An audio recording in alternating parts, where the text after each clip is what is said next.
ওটা কি গো বৌমা? এটা একটা ফেস প্যাক, এটা মুখে মাখবো আমি। ওটা মাখলে কি হয় গো? এটা মাখলে মুখ ফর্সা হয়। আমি তো মনে মাথায় ঘুরে ঘুরে মুখটা পিছাসের মতো কালো হয়ে গেছে। বলছি শোনো না বৌমা, তোমার এই ফেস প্যাক আমাকে একটু দেবে? হ্যাঁ হ্যাঁ দেবো, কেন দেবো না। এতে না একটু পুদিনা পাতা মেশাতে হবে, ওখানে বাটা রয়েছে মিক্সারে, আমি এক্ষুনি নিয়ে আসছি। হ্যাঁ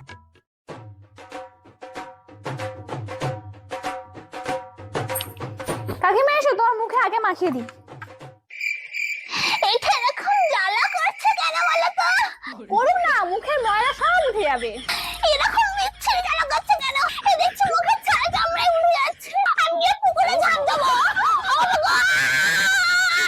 তুমি যেরকম আমার শাশুড়ি মার কানে উল্টো পাল্টা বলে আমার সংসারটা জ্বালিয়েছিলে, আমি তোমার এই ফেস প্যাকে লঙ্কা বাটা দিয়ে তোমার মুখটা জ্বালিয়েছি। ঠিক হয়েছে, জ্বলুক আরো জ্বলুক।